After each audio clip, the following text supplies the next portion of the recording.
안녕하세요. 반갑습니다. 올해 10월 28일 날 시험인데 여러분들 모두 합격하기를 기원하면서 강의 시작하겠습니다. 오늘 처음 들으신 분도 계시죠? 저는 박용덕입니다. 이름은. 제 프로필인데 처음 듣는 분 계시니까 저는 현재 지금 국제사이버대 부동산학과 그리고 단국대 정책경영대학원 석사과정에서 강의하고 있습니다. 그리고 학원가에서도 강의를 하고 있고요. 그리고 실무교육도 제가 지금 동국대, 열린사이버대 이런 데서 실무교육, 여러분들 학교 가면 실무교육도 하고 있습니다. 인터넷에 동국대 공인중개사 실무교육 치면은 사이트 나옵니다. 거기에 접속해서 올해까지는 온라인으로 들을 수 있고요. 내년부터는 이제 대면 교육을 할지도 모르겠습니다. 자, 오늘 할 내용입니다. 우리 기본서는 4페이지에서 54페이지까지인데요. 용어의 정의, 중개대상물, 시험, 공인중개사 제도, 그리고 교육제도를 공부하겠습니다. 4페이지부터 54페이지까지가 되겠습니다. 자, 그러면 4페이지에 보면은 공인중개사 법령의 구성, 그리고 재정 목적이 있는데 구성입니다. 공인법 규범 순서를 보면 가장 상위의 규범이 헌법입니다. 헌법이 있고, 그 다음에 법률이 있고요. 헌법이 있고, 법률, 그리고 우리 시행령이라고 되어 있는데 이 시행령을 다른 말로는 대통령령입니다. 대통령 명령입니다. 대통령 명령. 이걸 시행령이라고도 하고요. 그리고 각부 장관 명령인데 우리는 교통부가 주무부서니까 국토교통부령입니다. 시행령, 시행규칙이라고도 합니다. 그리고 조례가 있는데 이 상위 규범에 위반된 하위 규범은 무효입니다.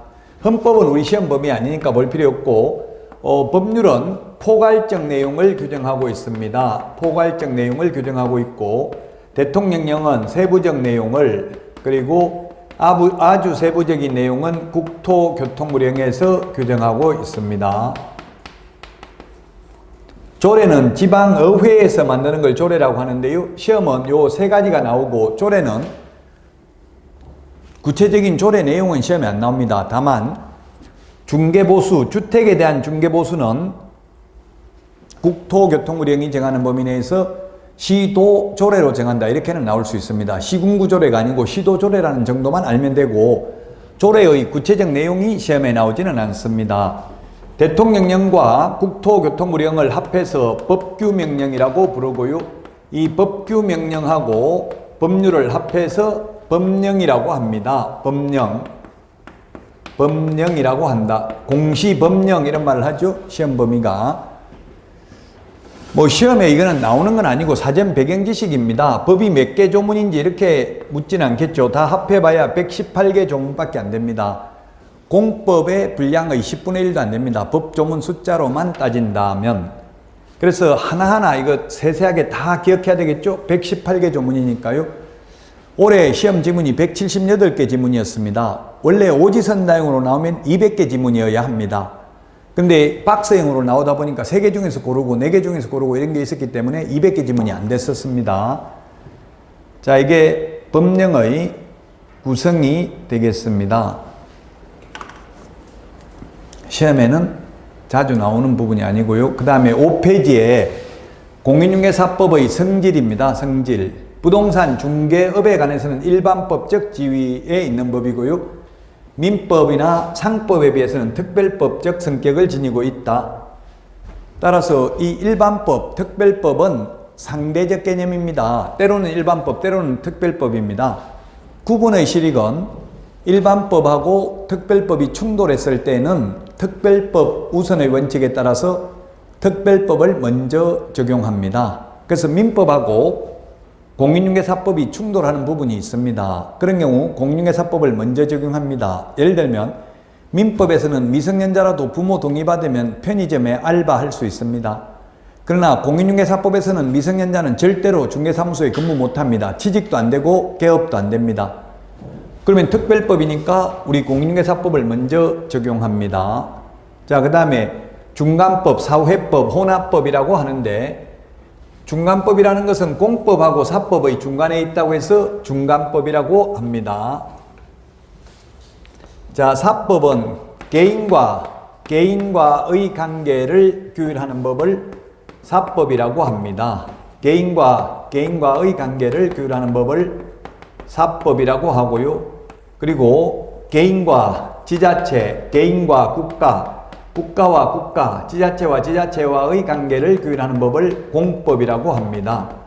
여러분들이 배우는 부동산 공법 중에서 이를테면 건축법을 보면 내 땅인데도 내 맘대로 집을 지을 수 있는 게 아니라 시장 군수구청장의 허가를 받아야 됩니다. 이런 게 공법입니다. 개인과 국가 등과의 관계를 규율하는 법.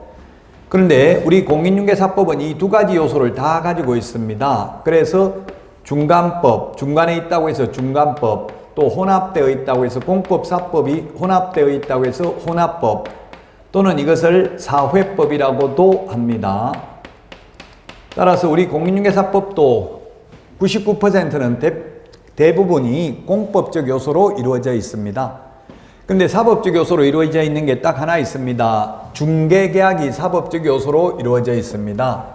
중개계약, 매도인이 있고요. 그 다음에 매수인이 있고 개업 공인중개사가 있으면 이 개업 공개사와 매도 의뢰인의 관계, 이게 중개계약입니다. 중개계약. 매도인이 우리 집 팔아주세요. 개업공개사가 팔아드리겠습니다. 집 사주세요. 사드리겠습니다. 이게 중개계약이고요. 중개가 완성되었을 때 거래 당사자 간에 맺는 계약을 거래계약이라고 합니다. 그러면 우리 집 팔아주세요 하는데 개업공개사가 싫어요. 당신 같은 사람 집 팔아주기 싫습니다. 하면 공인중개사법 위반이다 아니다? 위반은 아니다. 왜? 계약이니까, 사법적 요소니까. 계약이라는 것은 청약과 승낙의 의사표시 합치가 있어야 성립하는 게 계약이기 때문에 그렇다. 이것 빼고 나머지는 다 공법적 요소입니다. 예를 들면 사무소 이전하고 나서 10일 이내에 신고해야 되고 휴업, 폐업 신고해야 됩니다. 인장 등록해야 되고요. 계약서에 도장 반드시 등록된 도장을 찍어야 되고 이건 다 공법적 요소가 되겠습니다. 자, 그 다음에 국내법이다. 국제법이 아니고. 그래서 외국에 가보니까 베트남 다낭에도 가보니까 황금부동산이라는 게 있고요. 중국에도 한글로 간판 달아놓은 거 봤고요. 뉴욕 맨해튼에도 복덕방이라는 중개사무소 봤는데요. 그럼 뉴욕에 복덕방 해가지고 근무하시는 분한테 제가 우리나라 공인중개사 자격증 취득했습니까? 물어보니까 안 했다고 하더라고요. 우리나라에서 하는 게 아니기 때문에 우리나라 공인중개사법 위반은 아닙니다. 다만 미국에서 이제 브로커 시험이나 뭐 에이전트 이런 미국 시험에는 합격했다더라고요. 따라서 그 나라 법률에 저촉될 수는 있을지언정 무등록 중개업자가 중개업을 해도 우리나라 공인중개사법 위반은 아니다. 외국에서 했다면 대한민국 영토 내에서만 적용되는 국내법이다. 자, 7페이지 목적입니다. 7페이지 목적. 요게 시험에 8번 출제됐고요. 최근에는 20회, 21회 때 출제됐습니다. 21회 때 출제되고 지금 12년간 출제되지 않았습니다. 중요하지 않죠. 최근 10년간 안 나왔다면 무시해도 됩니다. 여기까지는 시험하고 별 상관없는 내용들입니다. 자, 우리 암기 프린터, 오늘 암기 프린터 내드렸죠? 이 암기 프린터 1번에 동그라미 1번에 있습니다. 이 암기 프린터만 정확하게 다 기억하시면 90점 받을 수 있습니다. 56번까지 있습니다. 그래서 계속 보고 찾아보고 밑줄 치시고 또 잊어먹고 또 다시 보고 계속 거듭되는 고통을 받아야 됩니다. 1번에 동그라미 1번에 있습니다. 공인중개사의 업무 등에 관한 사항을 정합니다. 개업 공인중개사 등의 업무를 정한다고 하면 X입니다. 그리고 그 전문성을 제고합니다. 전문성. 공신력 제고한다라고 하면 X입니다. 공신력을 제고하는 게 아니라 전문성을 제고하고요. 그 다음에 부동산 중개업을 건전하게 육성합니다. 중개업을 육성하는데 시험에 중개 업무를 육성한다, 중개업자를 육성한다, X로 출제된 적이 있습니다. 국민경제 이바지 하는 게 목적입니다. 국민경제 이바지인데 국민재산권 보호하면 X입니다.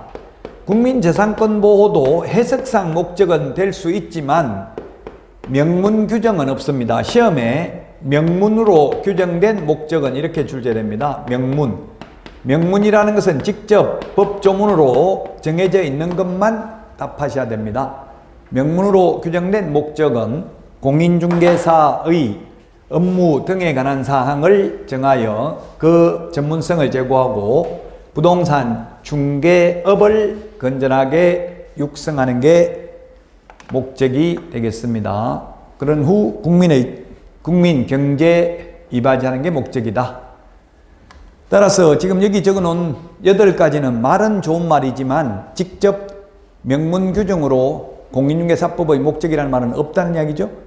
이 8개가 다 목적이 아닌 것입니다. 목적이 아닌 걸 암기해야 됩니까? 목적인 것을 암기해야 됩니까? 이렇게 질문하는 분 계시던데 굳이 암기한다면 뭘 해야 돼요? 목적인 것을 암기하면 되겠죠. 아닌 거는 이거 외에도 다른 걸 낼 수도 있습니다. 1차 과목은 50대 50입니다. 절반은 암기, 절반은 이해입니다. 2차 과목이 대부분 그렇고요. 특히 제 과목은 거의 90% 정도는 암기입니다. 사실 10% 정도 이해고요. 어느 정도 이해를 바탕으로, 이해라는 건 뭐냐면 왜 자꾸 이게 의문을 품는 게 이해입니다. 왜 그럴까? 이런 게 이해거든요. 근데 이게 목적은 좀 이해하기 쉽지 않아요. 그냥 단순히 암기예요. 이 1조는. 왜냐고 의문을 풀어보면 답이 안 나옵니다. 이게 논리적으로 보면 안 맞거든요. 왜냐하면 공인중개사는 단순히 자격을 취득한 자이기 때문에 논리적으로 보면 개업 공인중개사 등의 업무 등에 관한 사항을 정한다고 해야 돼요. 왜냐하면 자격만 취득한 공인중개사는 아무런 업무를 못합니다. 사실. 그래서 논리적으로 보면 이게 좀 말이 안 된다는 이야기입니다. 그러나 시험에는 논리적으로 따지는 게 아니라 그냥 명문으로 규정된 목적이 아닌 것은 이런 식으로 시험에 출제가 된다는 이야기입니다. 자, 이제 9페이지, 기본수 9페이지 용어의 정의 별표하시고요. 여기에서는 해마다 한 문제 또는 두 문제 출제됩니다. 용어의 정의라는 것은 이 법에서만 쓰는 용어입니다. 이 법에서만 쓰는 용어이다. 이 법에서 사용하는 용어가 용어 정의입니다.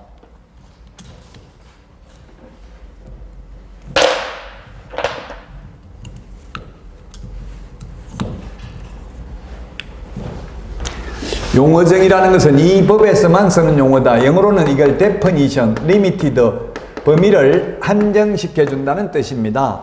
이 법에서만 쓰는 용어이지 국어사전적 의미가 아닙니다.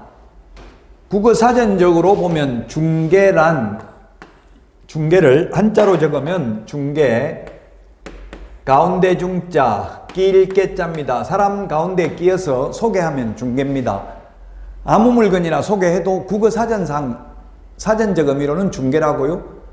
그러나 이 법이 공인중개사법입니다. 공인중개사법에서는 아무거나 소개하면 안 되고 반드시 중개대상물을 거래 당사자 간에 알선해야 되는데 뭘 알선하냐? 매매, 교환, 임대차뿐만 아니라 그 밖의 권리의 득실 변경에 관한 행위를 알선하는 것을 말합니다. 자, 그래서 중개 대상물이 아닌 것을 알선해도 중개가 아니다. 대표적인 게 권리금이 중개 대상물 아닙니다. 이동식 세차장 구조물 중개 대상물 아닙니다. 이런 것들을 알선해도 중개가 아니고 이런 것들을 알선하고 받는 돈은 중개보수가 아니기 때문에 많이 받아도 상관없다.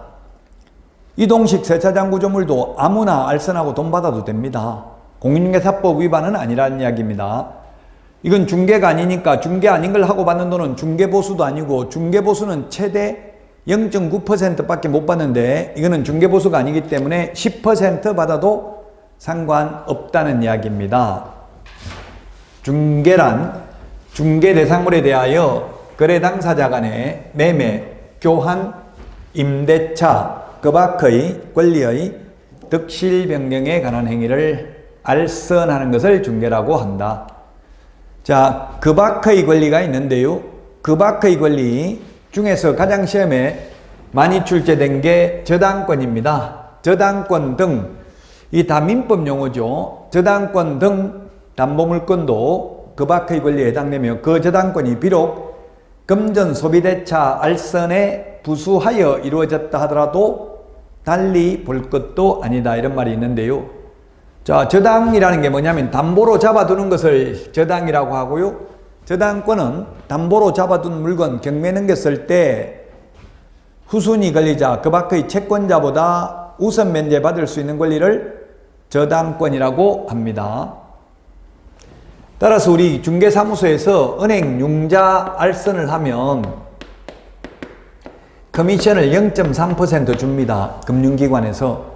이 0.3% 받아먹는 게 중개보수입니다. 중개하고 받는 돈이니까.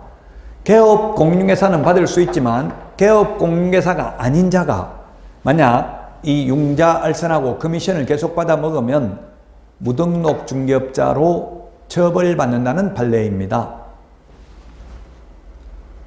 중개는 아무나 할 수 있지만 중개업은 개업 공인중개사만 할 수 있습니다.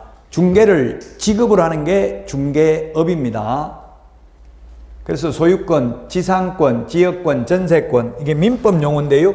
이 지상권, 지역권, 전세권, 이것을 민법에서는 용익물권이라고 하죠. 용익물권, 용익, 사용, 수익할 수 있는 물건을 용익물권이라고 합니다.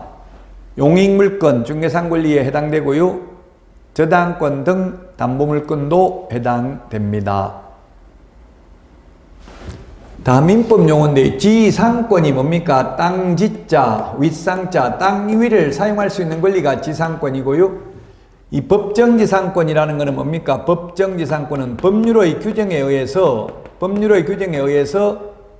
지상권을 설정한 것으로 보는 게 법정지상권입니다. 자, 그 다음에 환매권, 다음에 민법에서 또 하고 또 다음 달에 좀 더 보충하도록 하겠습니다. 환매라는 것은 환매, 다시 사는 걸 환매, 다시 살 수 있는 권리를 환매권이라고 합니다. 자, 그러면 예를 들면 갑과 을이 있는데 을이 갑에게서 돈을 1억을 빌립니다. 1억을 빌리면 그냥 안 빌려주니까 을에게 담보를 제공합니다. 담보. 그건 뭐냐면 소유권 이전 등기를 해줍니다. 갑 앞으로 등기를 해줍니다. 등기를 해주고 나중에 1억을 을이 갑에게 다시 갚으면 갑은 다른 사람한테 팔면 안 되고 반드시 을에게 되팔기로 약속하는 것을 환매특약이라고 합니다. 환매특약. 따라서 환매계약이 성립하도록 알선하는 것도 중개다. 이 환매할 수 있는 권리를 병한테 팔아먹을 수 있다고요, 갑이. 만약에 1억을 돈을 빌렸는데 이게 지금 시세가 3억으로 올라가 버렸다고요? 근데 못 갚으면은 갑이 소유권을 취득을 하게 되니까 을이 빌렸으면, 을이 돈을 빌렸으면 이 환매할 수 있는 권리를 병한테 팔아먹을 수 있습니다.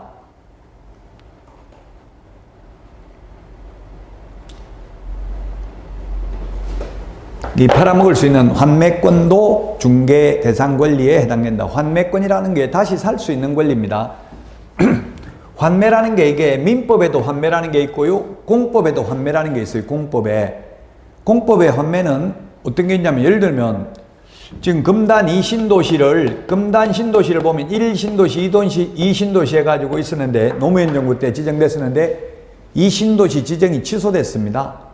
그럼 이 신도시가 수용이 됐었는데 다시 취소되면 그거 어떻게 돼요? 수용됐으면 국가가 소유자라고요? 그러면 다시 그 소유권을 살 수 있는, 먼저 수용당한 사람이 우선적으로 환매할 수 있는 권리가 있다고, 다시 되찾아올 수 있는 권리가 있다고요? 그것을 환매권이라고 합니다. 수용당한 사람이 우선적으로 살 수 있는 권리, 환매권입니다. 자, 그래서 민법에서 이런 환매권도 중개 대상 권리에 해당된다. 다시 살 수 있는 권리도. 그 다음에 유치권, 법정지상권, 법정저당권 요 세 개는 성립에는 중개 개입 여지가 없습니다. 성립에는 중개 개입 여지가 없지만 이전, 양도할 때에는 중개상 권리에 해당된다. 유치권이라는 거 유치장 할 때 유치하고 똑같습니다. 유치장이 뭡니까? 철조망 안에 잡혀 있어가지고 못 움직이는 게 유치되어 있는 게 못 움직이는 겁니다. 유치권은 꽉 잡고 있을 수 있는 권리입니다. 세탁소에 세탁물을 맡겼는데 세탁소 주인은 세탁비 받을 때까지 세탁물을 안 내주고 잡고 있을 수 있는 권리가 유치권입니다. 시계 수리했는데 시계 수리비 받을 때까지 시계방 주인은 시계를 가지고 있을 수 있는 권리가 유치권입니다. 집 수리를 했는데 집 수리비 안 주면 수리비 줄 때까지 안 나가고 그 집에 유치할 수 있는 권리, 그 집에 있을 수 있는 권리가 유치권입니다. 그래서 유치권, 성립은 법정 남보물권이기 때문에 법률의 규정에 의해서 성립하기 때문에 성립에는 개입의 여지가 없다. 그러나 이 유치권도 일신 전속적이 아닌 재산권으로서 피담보 채권과 목적물의 점유를 함께 이전할 경우 그 이전이 가능하며 부동산 유치권이라 하여 달리 볼 것도 아니다. 이런 판례가 있습니다. 그래서 만약에 유치권 성립인지 이전인지 이렇게 나와 있으면 답을 찾기가 쉬운데 아무 말 없이 그냥 유치권, 법정지상권, 법정저당권이라고만 나와도 중개상 권리 될 수 있다라고 출제됐어요. 엄밀히 말하면 이전, 양도는 중개상 권리 될 수 있지만 성립은 법률의 규정에 의해서 성립하니까 성립에는 개입 여지 없잖아요. 유치권도 마찬가지고. 자, 법정지상권이라는 것은 뭡니까? 토지도 갑의 소유고 건물도 갑의 소유입니다. 저당권 설정 당시 갑의 소유인데 임의경매로 인하여 토지와 건물의 소유자가 달라진 경우 이름하여 이 갑 건물은 계속해서 을 토지를 사용할 수 있는 권리가 이름하여 법정지상권입니다. 법정지상권. 그래서 법정지상권의 성립에는 중개 개입 여지가 없지만 이전, 양도할 때는 중개상 권리에 해당된다. 법정저당권도 마찬가지입니다. 저당권 설정한 것으로 보는 게 법정저당권입니다. 따라서 법정저당권 성립에는 중개 개입 여지가 없다. 다만 이전 양도할 때는 중개 대상 권리에 해당됩니다. 자, 그 다음에 중개업입니다. 중개업 12페이지. 중개는 아무나 할 수 있는데 중개업은 중개를 직업으로 하는 게 중개업입니다. 중개를 직업으로 하는 게 중개업이다. 중개업은 다른 사람의 의뢰에 의하여 일정한 보수를 받고 중개를 업으로, 직업으로 하는 게 중개업이다. 그래서 여러분들이 자격증을 취득하는 이유는 중개하려고 취득합니까? 중개업을 하기 위해서 취득합니까? 중개업, 직업으로 하기 위해서 자격을 취득합니다. 업이란 불특정 다수를 대상으로 합니다. 불특정 다수. 따라서 특정인에게 이모, 고모, 친인척, 배우자, 남친, 여친, 초등학교 동창생들만을 상대로 하려면 이거는 업이 아닙니다. 자격증 딸 필요 없습니다. 불특정 다수, 누군지 평소 모르다가 중개사무소 간판 보고 찾아온 손님이 불특정 다수가 되겠습니다. 불특정 다수를 대상으로 해야 되고요. 계속적, 반복적으로 해야 업입니다. 따라서 우연히 단 한 번 했다고 하면 중개업 아닙니다. 계속 반복하거나 또는 반복 의사가 있어야 됩니다. 따라서 반복 의사가 있어야 되기 때문에 간판 달고 하면 비록 한 건만 해도 중개업입니다. 왜? 간판을 달았다는 것은 반복할 의사가 숨어 있는 거죠. 간판 달고 하면 비록 한 건만 해도 중개업에 해당됩니다. 간판 안 달고 하면 한두 건 하는 거는 중개업 아닙니다. 저도 카카오톡 이런 데 프로필 사진을 중개사무소라는 거 다 할 수 있죠. 뒤에 지도 있고 모가지까지 올라오는 의자 놓고 사진 찍어가지고 프로필 사진 올려놓으니까 친구들이 너 복덕방도 하냐, 떡방 하냐, 뭐 이런 식으로 비하하더라고요. 그래서 한다 이랬더니만 땅 팔아달라. 이게 무조건 팔아줄게 막 이렇게 돈 벌려고 막 이런 모습 보이면 안 좋더라고요. 그래서 제가 친구한테 못 판다 그거는. 왜냐면 저 청송에 산꼭대기에 있는 땅, 그 사실 집을 지을 수 없는 땅은 가치가 없죠. 그럼 왜 팔라고 하냐, 돈 몇 푼 하지도 않는데. 이렇게 하니까 뭐 얼마든지 받고 팔아달라. 지금 압류 들어와가지고 경매넘각이 생겼다, 그러면 다 떼게 생겼다, 조금이라도 받고 팔아야 되겠다, 이렇게 하더라고요. 그래가지고 제가 1년에 한두 건 중개해주고 돈 받습니다. 그래도 무등록 중개업자로 처벌받지 않습니다. 왜? 제가 간판 달고 하는 거 아니고요, 계속적 반복적으로 한 게 아니기 때문에 그렇습니다. 중개업은 개업 공인중개사만 할 수 있고, 중개는 아무나 할 수 있습니다. 중개는 아무나 하더라도 공인중개사법 위반 아닙니다.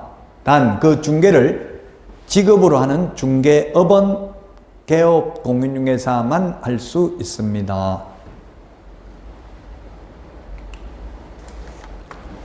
자, 그 다음에 공인중개사인데요. 공인중개사.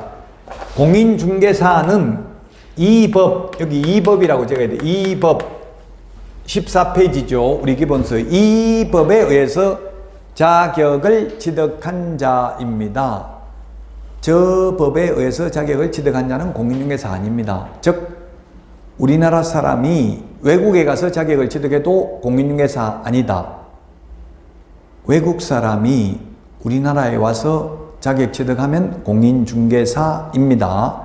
이 법에 의해서 자격을 취득한 자다. 시험에 자격을 취득한 중개업자다, 중개업을 영위하는 자를 말한다.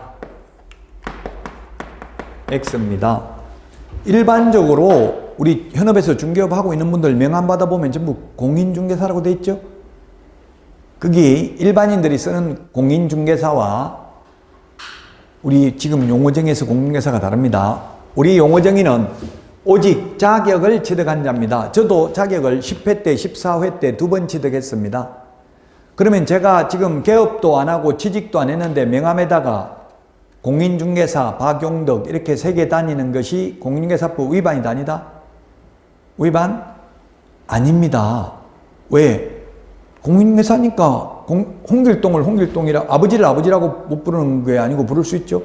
공인중개사는 공인중개사라고 불러도 됩니다. 근데 공인중개사 아닌 자가 공인중개사 이와 유사한 명칭을 사용하면 1년 이하의 징역이나 1,000만 원 이하의 벌금에 처합니다. 단순히 자격을 취득한 자입니다. 자, 그래서 자격을 취득하면 공인중개사고요. 우리나라에 공인중개사가 약 52만 명입니다. 자격을 취득해서 개업하면 개업공개사, 옛날에 개업공인중개사를 중개업자라고 불렀습니다. 청부사례업자, 사채업자, 업자라는 말이 부정적 이미지죠. 그래서 개업공개사로 2014년도에 바꿨고요. 자격증을 따면 공인중개사, 자격증을 따가지고 개업하면 개업공개사, 자격증을 따가지고 취직하면 소속 공인중개사, 자격증 없이 취직하면 중개보조원입니다. 지금 용어정의 6개, 중개와 중개업은 했고요. 자, 그래서 자격을 취득하여 공인중개사는 개업을 한 자를 말한다. 일반인들은 이렇게 생각하죠? 일반인들은 이렇게 생각하는데 우리 법에서 시험에 나오면 X입니다. 그냥 자격을 취득한 자. 외국에서 자격을 취득해도 공인중개사 아니다. 그렇습니다. 외국 사람이 우리나라에 와서 자격 취득하면 공인중개사입니다. 즉 미국 공인중개사 자격증 가지고는 우리나라에서 개업할 수 없습니다. 이 법에 의해서 자격을 취득한 자가 공인중개사가 되겠습니다.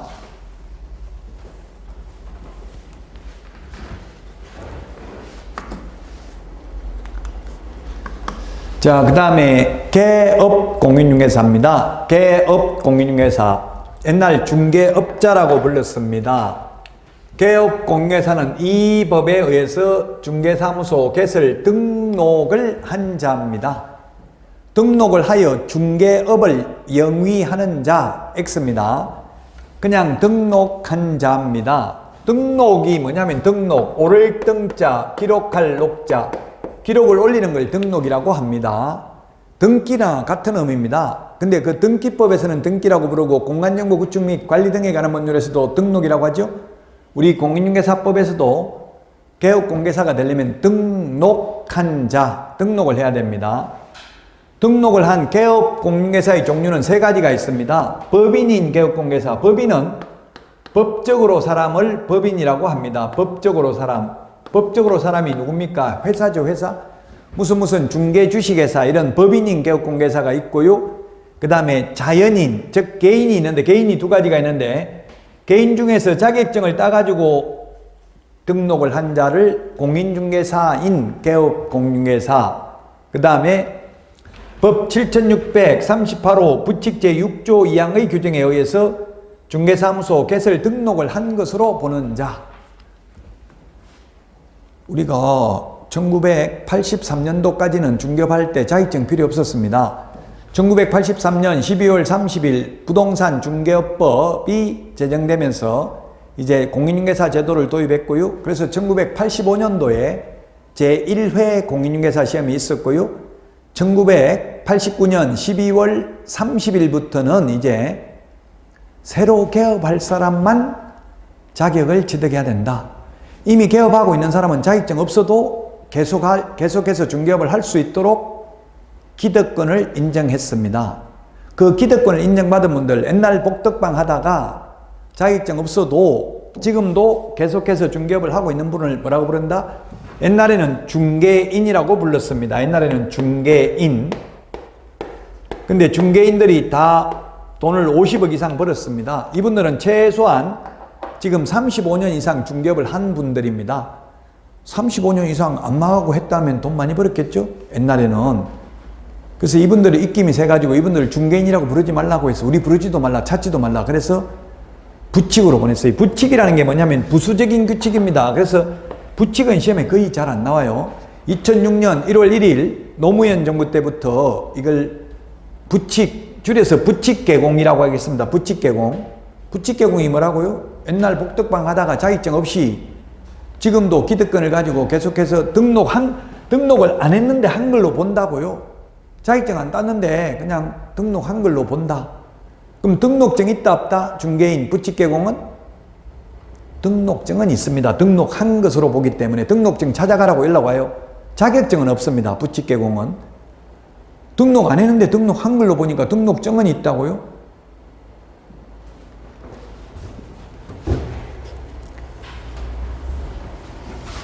자격증은 없습니다. 부칙개공은.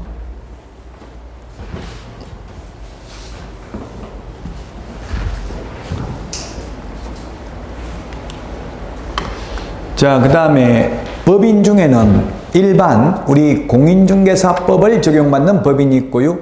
다른 법률의 규정에 의해서 중개업을 영위할 수 있는 이른바 특수법인이 있습니다. 특별법에 의해서 중개업을 영위할 수 있는 특수법인이 있는데 이 특수법인은 우리 그 암기 프린터, 핵심 비교 정리 프린터 3번 메뉴에 보면 특수법인은 등록 기준을 적용받지 않는다. 등록 기준을 적용받지 않고 분사무소 책임자가 공인중개사이어야 한다는 규정을 적용받지 않는다. 3번 메뉴에. 쉽게 말하면 특수법인은 자격증 있는 사람 한 명도 없어도 됩니다. 그게 중요하고요. 여기 있는 거는 별로 중요하진 않습니다. 특수법인은 이렇게 4가지 종류가 있습니다. 우리나라에. 그 근거법률이 공인중개사법이 아닌 농업협동조합법에 의한 지역농협, 그 다음에 한국자산관리공사법에 의한 한국자산관리공사, 산업집적 활성화 및 공장 설립에 관한 법률에 의한 산업단지관리기관, 지역산림조합, 산림조합법에 의한 지역산림조합이 있는데요. 특수법인도 원칙적으로 등록해야 됩니다. 다만 그 다른 법률에 공인중개사법 제9조를 배제한다는 특례가 있는 경우에는 등록 안 해도 됩니다. 따라서 한국자산관리공사만 특별히 예외 갖고 나머지는 등록을 안 해도 된다라고 되어 있기 때문에 특수법인 등록 안 해도 됩니다. 한국자산관리공사는 등록을 해야만 합니다.